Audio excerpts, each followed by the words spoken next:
Hi friends, welcome to my channel learning with Prachi. और आज हम डिस्कस करने वाले हैं क्लास 10th की सारी पोएम्स, यानी हम डिस्कस करने वाले हैं central idea theme of the poem.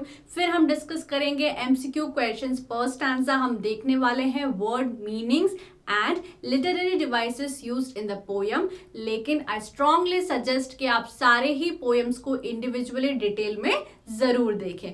So without wasting any time, let's get started.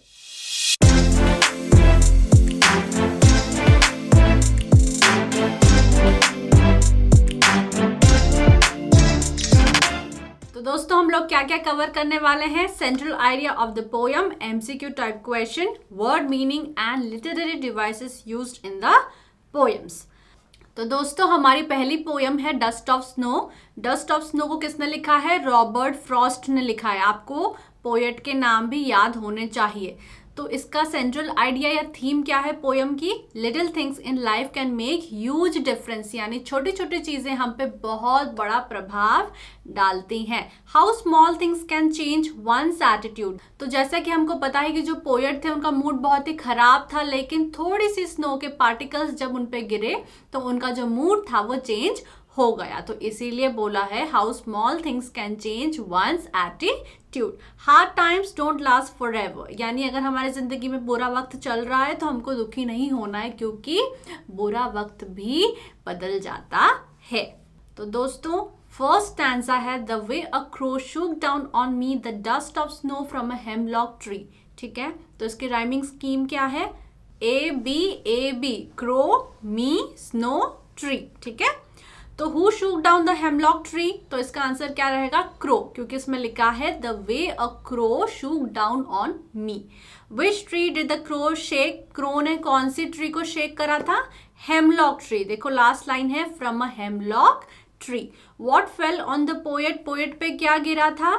तो यहाँ पे लिखा है the dust of snow from a hemlock tree. तो हमारे पोएट पे क्या गिरी थी? Dust of snow. अब क्वेश्चन ये भी आ सकता है कि what do you mean by dust of snow? तो dust of snow means snow के छोटे छोटे पार्टिकल्स। अब यहाँ पे सिंबॉलिज्म का भी यूज करा है, क्योंकि हेमलॉक ट्री और क्रो को एज अ बैड ओमेन बताया है, उनको नेगेटिविटी के साथ एसोसिएट करा है, उनको सॉरो के साथ एसोसिएट करा है। तो ये भी एमसीक्यू में आ सकता है, तो आपको ये याद रखना है।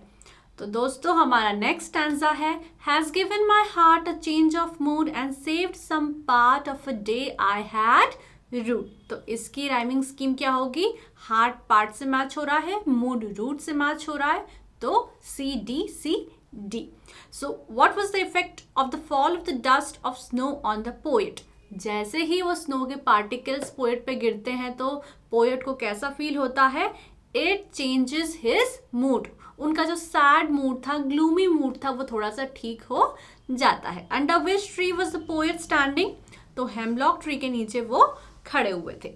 What was saved for the poet? तो लास्ट लाइन देखो, and save some part of a day I had rued। rued का मतलब है रिग्रेट करना। ठीक है, तो उनका जो दिन, उन्होंने आधा दिन जो था अपना रिग्रेट करने में, दुखी होने में गवा दिया था, तो उनका दिन का जो थोड़ा सा पार्ट था वो स्नो के पार्टिकल्स ने बदल दिया और उनके दिन को बचा लिया। Which word is the synonym of feel, remorse or regret as used in the stanza? तो हमने डिस्कस करा rued का मतलब होता है रिमोर्स फील करना, थोड़ा सा बैड फील करना, रिग्रेट फील करना। तो rued means regret। ओके, तो दोस्तों, अब हम देख लेते हैं लिटरेरी डिवाइसेस क्या यूज हुए हैं इस पोयम में। पहला है सिंबॉलिज्म। ठीक है, तो हमने डिस्कस करा कि इस पोयम में क्रो और हेमलॉक ट्री को नेगेटिविटी, ग्लूमीनेस, बैड ओमन के साथ सिंबलाइज किया है, अटैच करा है। तो यहाँ पर हेमलॉक ट्री और क्रो सिंबल्स हैं बैड ओमन और नेगेटिविटी के। ओके, एलिटरेशन का मतलब क्या होता है? जब सेम लेटर के वर्ड पास पास रखे जाते हैं। तो यहाँ पे देखो saved some, has given my heart. तो यहाँ पहली लाइन में एस और दूसरे में एच का यूज हुआ है, यहाँ पे एलिटरेशन का यूज हुआ है। एसोनेंस, एसोनेंस का मतलब क्या है? जब एक लाइन में बार बार किसी वॉवल का साउंड रिपीट होता हो। ठीक है, तो यहाँ पे शूक डाउन ऑन मी, यहाँ पे ओ का साउंड बहुत ज्यादा प्रोमिनेंट है, तो यहाँ पे एसोनेंस का यूज हुआ है।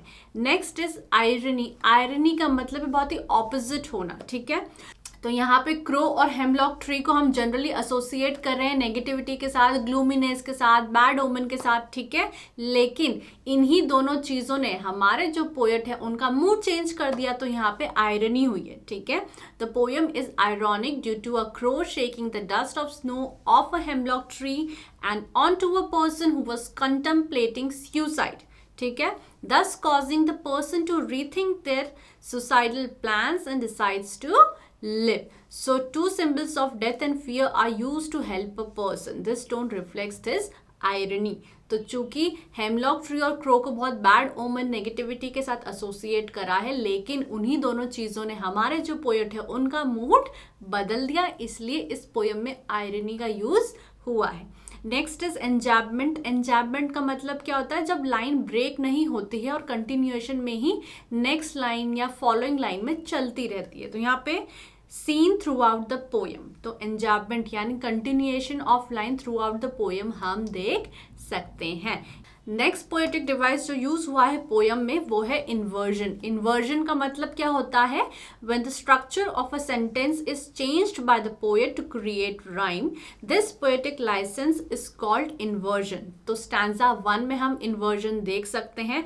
इन्वर्जन का यूजुअल मीनिंग यही रहता है जब थोड़े से वर्ड्स चेंज कर दिए जाते हैं या सेंटेंस का जो स्ट्रक्चर होता है, ठीक है, सेंटेंस फॉर्मेशन का एक पर्टिकुलर स्ट्रक्चर होता है, लेकिन जब उसको थोड़ा सा चेंज कर देते हैं राइम बिठाने के लिए तो उसको इन्वर्जन बोलते हैं, और हम स्टैंजा 1 में इन्वर्जन देख सकते हैं। ऑल राइट, तो दोस्तों हमारी सेकेंड पोएम है fire and ice. Fire and ice को किसने लिखा है, रॉबर्ट फ्रॉस्ट ने लिखा है, ठीक है। तो इस पोएम की थीम क्या है, only love, equality, mutual understanding and sympathy for each other can help in establishing peace on earth. क्योंकि हमको पता है कि इस पोएम में फायर और आइस को एसोसिएट किया है डिजायर्स के साथ और हेट्रेड के साथ। तो हमारे जो पोएट है वो बोल रहे हैं कि सिर्फ प्यार के साथ, इक्वालिटी के साथ, म्यूचुअल अंडरस्टैंडिंग के साथ ही हम पीस क्रिएट कर सकते हैं अर्थ पे। All right, Fire and Ice expresses the profound idea that world would end in either of the two ways, either by fire or by ice. यानी हमारे पोएट ने बताया या तो फायर की वजह से हमारा अर्थ खराब होगा, खत्म होगा, या तो आइस की वजह से। Both the components are compared with self-destructing human emotions. हमको पता है कि फायर को डिजायर के साथ एसोसिएट करा है और आइस को हेट्रेड के साथ एसोसिएट करा है। तो हमारे पोएट बोलते हैं इन दोनों की ही वजह से हमारा जो अर्थ है वो खत्म हो सकता है। If we let our emotions rule and do not control them, it can lead us on the verge of chaos. यानी अगर इन्हीं दोनों डिजायर्स को हमने कंट्रोल नहीं करा, या तो हमारा पैशन, हमारे डिजायर्स, हमारी ग्रीडीनेस, हमारी लस्ट बहुत ज़्यादा बढ़ सकती है, या एक दूसरे के प्रति हमारी जो हेट्रेड है वो बहुत ज़्यादा बढ़ सकती है। इन्हीं के कारण हमारा जो अर्थ है वो डिस्ट्रॉय हो सकता है। इसलिए हमको हमारे इमोशंस को कंट्रोल में रखना चाहिए। तो हम देख लेते हैं अब इसके MCQ questions. Some say that the world will end in fire, some say in ice, but what I have tasted of desire, I hold with those who favor fire. तो इसकी राइमिंग स्कीम क्या है, fire, Dzire और fire match हो रहे हैं, तो इसकी राइमिंग स्कीम है ABAA। अब यहाँ पे डिजायर का मतलब क्या है, किसी भी तरह के विश या पैशन, और आइस को हमने यूज करा है as a synonym of hatred. All right, hold, I hold with those, यानी मैं किसको फेवर कर रहा हूँ, ठीक है। तो यहाँ पे होल्ड का मतलब है फेवर करना, एंड फेवर का यूजुअली मतलब है इंक्लाइनेशन टूवर्ड्स समथिंग, यानी किसी चीज़ के साइड हो जाते हैं, ठीक है। तो यहाँ पे हमारे जो पोएट बोल रहे हैं कि कुछ लोग कहते हैं कि वर्ल्ड फायर की वजह से ख़त्म होगा, कुछ कहते हैं आइस की वजह से ख़त्म होगा, लेकिन जितना भी मुझे डिज़ायर्स के बारे में पता है, मुझे लगता है कि हाँ, डिज़ायर फायर की वजह से ही अर्थ ख़त्म होगा। So, what can be the cause of world's destruction as per these lines? तो वर्ल्ड के खत्म होने का कारण क्या हो सकता है, सम से, यानी कुछ लोग बोलते हैं फायर के कारण, कुछ लोग बोलते हैं आइस के कारण, तो both fire and ice. According to poet, fire and ice refers to, तो हमने देखा कि फायर को हमने जोड़ा है डिजायर्स के साथ, पैशन के साथ, जेलसी के साथ, ग्रीड के साथ, इनजस्टिस के साथ, लस्ट के साथ, और आइस को हमने जोड़ा है हेट्रेड के साथ, कोल्डनेस के साथ, इनडिफरेंस के साथ, इनटॉलरेंस टूवर्ड्स ईच अदर, ठीक है, तो यहाँ पे इन दोनों का ही मीनिंग आपको याद रखना है. विच ओपिनियन इज पोएट सपोर्टिंग? तो पोएट क्या बोल रहा है? From what I have tested of desire I hold with those who favour fire. यानी जितना भी मुझे डिजायर्स के बारे में पता है, मुझे लगता है कि फायर में वो कैपेबिलिटी है अर्थ को डिस्ट्रॉय करने की. तो हमारे जो पोएट हैं वो किसको सपोर्ट कर रहे हैं? फायरी डिजायर्स को सपोर्ट कर रहे हैं. He says that from what he is aware about fiery desires he would favour the ones who say that it would and by fire. What is the message in the poem? तो poem का message हम discuss कर चुके हैं कि central theme उसकी यही है कि हमको हमारे इमोशंस को कंट्रोल करना है. And life is transitory, death is inevitable. यानी हमारी जो सबकी लाइफ है, बहुत कम टाइम के लिए हम लोग अर्थ पे हैं, हर किसी को एक ना एक दिन मरना ही है. तो क्यों ना जो समय हम अर्थ पे बिता रहे हैं हम प्यार से बिताएं, म्यूचुअल अंडरस्टैंडिंग और लव के साथ बिताएं. दोस्तों हमारा सेकेंड स्टैंजा है, but if it had to perish twice I think I know enough of hate to say that for destruction ice is also great and would suffice. तो इसकी rhyming scheme क्या होगी? ट्वाइस आइस के साथ match कर रहा है, hate great के साथ मैच कर रहा है, तो B C B C B. All right, यहाँ पे पेरिश का मतलब क्या है? डाई, खत्म हो जाना, सड़ जाना. ठीक है, सफाइस का मतलब है सफिशिएंट होना और डिस्ट्रक्शन का मतलब है पूरी तरीके से नष्ट हो जाना. तो अब हमारे पोएट क्या बोलते हैं? अगर अर्थ को 2 बार खत्म होना होता तो आइस में उतनी कैपेबिलिटी है. ठीक है, आइस कोई कम नहीं पड़ेगी, वो भी सफिशिएंट है अर्थ को खत्म करने के लिए. So what does it refer to? But if it had to perish, तो यहाँ पे इट किसको बोला है? वर्ल्ड को बोला. The word perish means decay, सड़ जाना. जैसे हमारी मम्मी घर पे केले लेके आती तो बोलती जल्दी जल्दी 2 दिन में खा लो, नहीं तो ये पेरिश हो जाएंगे, खराब हो जाएंगे, सड़ जाएंगे. ठीक है. What message does the poet wants to convey? Love everyone, don't be greedy, control emotions. Okay? What is the antonym of the word suffice? Antonym मतलब opposite होना. तो suffice का मतलब है sufficient होना, तो उसका opposite क्या हो जाएगा? Insufficient. All right, अब हम इसके literary devices देख लेते हैं. पहला है एसोनेंस. एसोनेंस को याद कैसे रखते हैं? स्पेलिंग शुरू हो रही है ए के साथ, तो किसी भी सेंटेंस में जब कोई वॉवल का साउंड बार बार रिपीट होता है उसको एसोनेंस बोलते हैं. हमारे वॉवल क्या हो गए? A E I O you.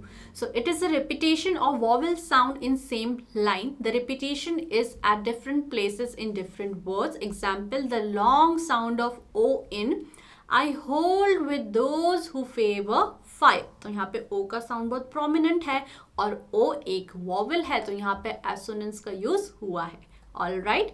Alliteration का मतलब क्या है? जब सेम लेटर के वर्ड्स पास पास रखे जाते हैं. Alliteration is the repetition of a consonant sound. अब एलिटरेशन में हम हमेशा कॉन्सोनेंट के साउंड को ही कंसिडर करते हैं. ए ई आई ओ यू को छोड़ के जितने भी लेटर्स हैं वो कॉन्सोनेंट है. So alliteration is a repetition of a consonant sound at the start of 2 or more closely placed words. Example, the sound of F in favor, fire, W in world, will. तो दोनों ही start हो रहे हैं F से, तो यहाँ पे alliteration का यूज हुआ है. Next is imagery. इमेजरी का मतलब होता है जब कोई हमारा पोएट ऐसा सेंटेंस लिख देता है जो हमारे सेंसेस को अपीलिंग लगता है. ठीक है, जो हमारे सेंसेस को अपील करता है. ठीक है, तो इमेजरी को आप बेसिकली ये समझ सकते हो जब हमारा पोएट हमारे सामने एक इमेज क्रिएट करने की कोशिश करता है. ठीक है, so imagery is use to make readers perceive things involving their 5 senses. Some say the world will end in fire. तो हम इमेजिन करें कि वर्ल्ड खत्म हो रहा है फायर की वजह से. ऑल राइट, आप इंडिविजुअल वीडियो जरूर देखें, मैंने सारी ही वीडियोस उसमें डाली हैं. To say that for destruction ice is also great. तो इन दोनों ही लाइन में इमेजरी का यूज हुआ है. एनाफोरा. एनाफोरा का मतलब क्या होता है? जब 2 से ज्यादा लाइन सेम वर्ड के साथ शुरू होती है. ठीक है, the repetition of a word or expression at the start of 2 or more consecutive lines. Example, some say. तो पहला जो है वो सम से के साथ 2 बार रिपीट हो रहा है, दोनों ही लाइनों में सम से आ रहा है, तो वहां पे एनाफोरा का यूज हुआ है. Next is personification. पर्सोनिफिकेशन का मतलब क्या है? जब हम इंसान की जो क्वालिटीज है वो एक नॉन ह्यूमन को दे देते हैं। तो यहाँ पे फायर और आइस एज सच तो ह्यूमन बींग्स नहीं है, लेकिन हमने आइस और फायर को ह्यूमन क्वालिटीज दे दिए कि वो भी डिस्ट्रक्शन कर सकते हैं। तो यहाँ पे पर्सोनिफिकेशन का यूज हुआ है। Personification is to give human qualities to inanimate objects in the poem. Fire and ice are capable of destruction. Thus, the poet personifies fire and ice by giving them mind and power to destroy anything. एंजैपमेंट क्या होता है? जब line break नहीं होती है और continuation में ही चलती रहती है. It is defined as the thought or clause that does not come to an end at a line break, rather it moves over to the next line. From what I have tasted of desire, I hold with those who favor fire. तो देखो पहली line के बाद कोई break नहीं हुआ है, वो लाइन चल रही है, ठीक है. तो यहाँ पर एंजैपमेंट का यूज हुआ है.